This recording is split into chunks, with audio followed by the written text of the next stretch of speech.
1978. The Department of Energy publishes a new residential code. Attic ventilation requirements get quietly rewritten in a way that favored powered fans, ridge vents, and the booming asphalt shingle industry that needed houses to need more product more often. But here's what nobody tells you. In 1938, the Tennessee Valley Authority measured attic temperatures in unventilated farmhouses at 162 degrees on a 95-degree day. 162. Hot enough to cook an egg on the rafters. And those poor families, the ones who couldn't afford a single sheet of insulation, dropped that attic by 40 degrees for under $4 in 1930s money, using nothing but what they could scavenge from a feed store and a creek bed. I remember my grandfather in eastern Kentucky climbing into his attic every June with a galvanized bucket and a roll of something that looked like burlap. I thought he was crazy. Turns out the man knew something the modern HVAC industry spent 50 years trying to make us forget. Stay with me, because by the time we get down to number 3, I'm going to show you the whitewash recipe the USDA published in 1941 that drops roof temperatures by 27 degrees and costs less than a cup of coffee. Number 2 involves a vent your great-grandmother cut into her gable wall that no inspector today will let you build. And number one is the single principle that ties all of this together, the reason poor families in the Dust Bowl stayed cooler than you do right now, with a $3,000 air conditioner running full blast. These tricks weren't abandoned because they stopped working. They were abandoned because somebody made a lot of money when we forgot them. Our grandparents built comfort out of nothing. One generation of marketing erased it. If you want this knowledge back in your family, hit that subscribe button before we start, because what I'm about to share, you won't hear from any contractor alive today. Let's begin. Number 7. The wet sheet on the attic floor. Picture your great-grandmother in 1934 Oklahoma. The temperature outside is 104. She climbs the ladder with a soaked cotton bedsheet and lays it flat across the attic floorboards above the bedrooms. By 2 in the afternoon, the bedroom ceilings below are measurably cooler. A University of Arizona study on evaporative cooling, published in their Cooperative Extension Bulletin, confirmed that a single gallon of water evaporating absorbs about 8,000 BTUs of heat. That's the equivalent of running a window unit for almost an hour, for free. The technique is simple. One old cotton sheet, soaked, wrung out so it doesn't drip, laid flat in the hottest part of the attic on the hottest afternoons. The water pulls heat out of the air as it evaporates. The cooler air sinks through your ceiling. But the air conditioning industry, growing from a $60 million business in 1946 to over $2 billion by 1960, had every reason to bury this. Carrier and General Electric weren't selling sheets.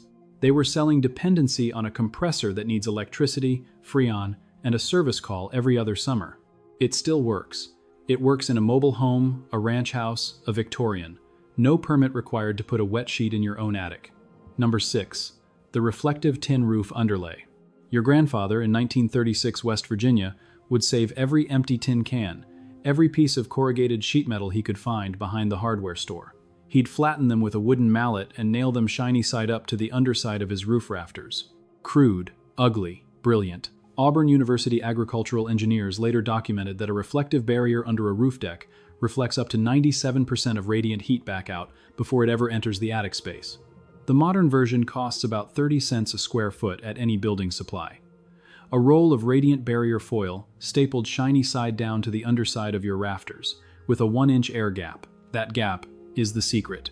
Without it, the heat conducts straight through. With it, the heat has nothing to grab onto and bounces back out the shingles. The asphalt shingle lobby fought this for decades. Reflective roofing meant shingles lasted longer, which meant fewer replacements, which meant less profit for a building products industry that grew to over $15 billion a year. They funded studies. They wrote code language. They made sure your roofer never mentioned it.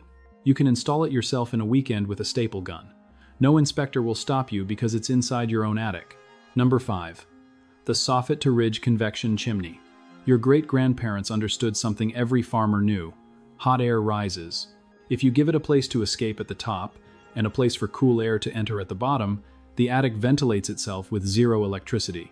No fan, no motor, just physics. The old farmhouses had wide soffit openings, sometimes just gaps in the eave boards covered with window screen, paired with a small cupola or a gable vent at the peak. Penn State Extension research on passive ventilation showed that a properly sized natural convection system moves between 6 and 10 air changes per hour through an attic.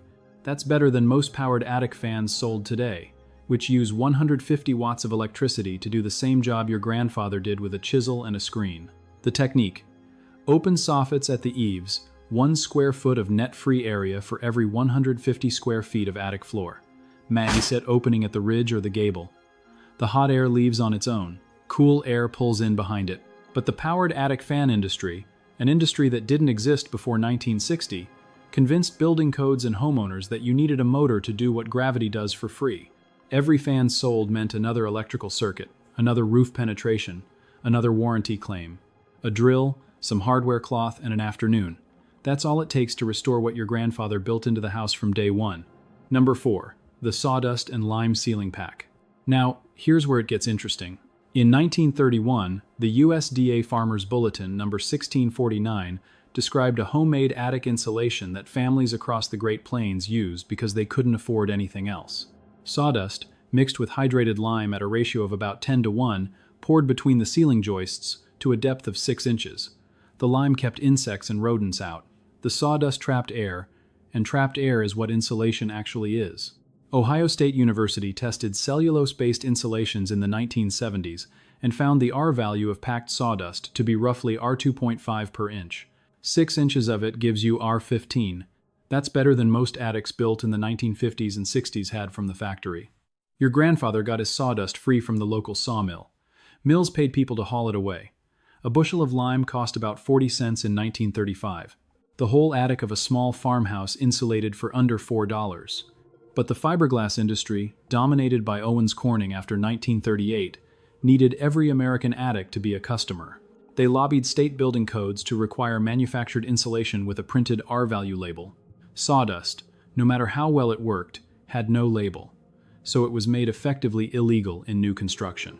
In an existing home, in your own attic, nobody can stop you from adding to what's already there.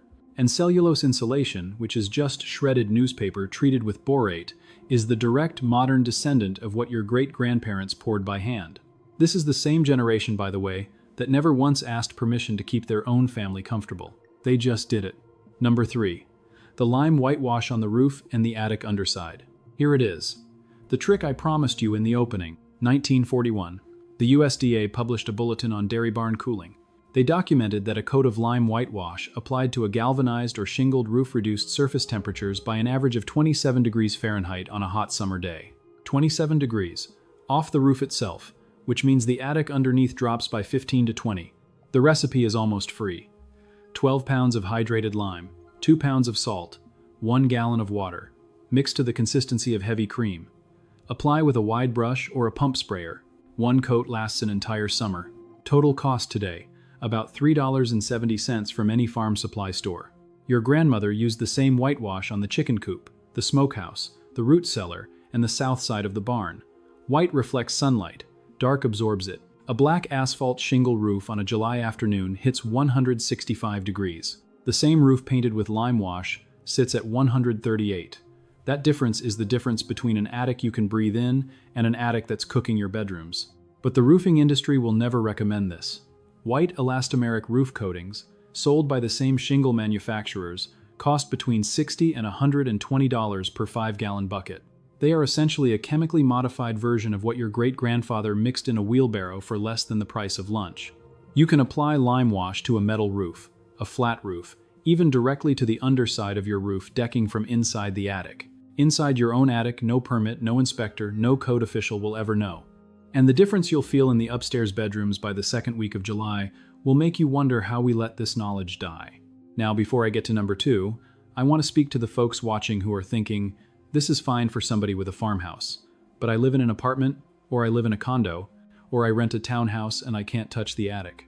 Listen, the principle is heat exchange, and heat exchange works anywhere.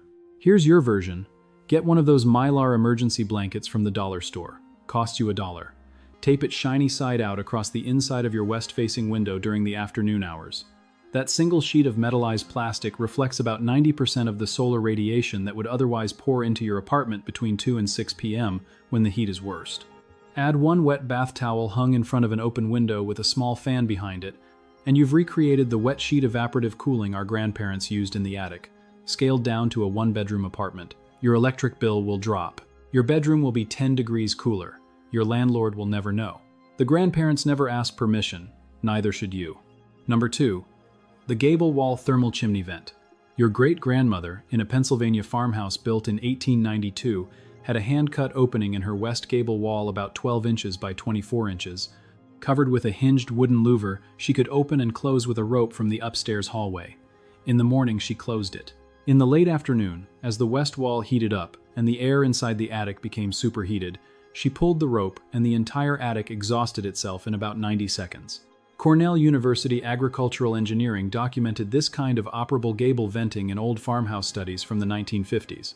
They found that operable, seasonally adjusted gable vents outperformed every modern fixed vent system tested because the homeowner could time the airflow to the actual heat load of the day. The technique is simple if your house has a gable wall. Cut a vent. Install a louvered opening with a damper you can open and close. Open it in the late afternoon. Close it overnight to keep the cool air in. But you will not find this in any modern building code. The International Residential Code, written with heavy input from manufacturers of fixed soffit vents and ridge vents and powered fans, requires what they call balanced ventilation, which means continuous, never adjustable, always passive. Why?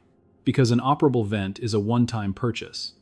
A powered fan is a recurring revenue stream of motors, capacitors, replacements, and service calls. In an existing home with an existing gable vent, you can replace the fixed louver with an operable one in an afternoon. Nobody will stop you. Nobody will know. And you will outcool every neighbor on the block. Which brings us to number 1. Number 1, the principle of the producing house. Everything I just told you, every single one of those 6 tricks, is the same idea wearing different clothes.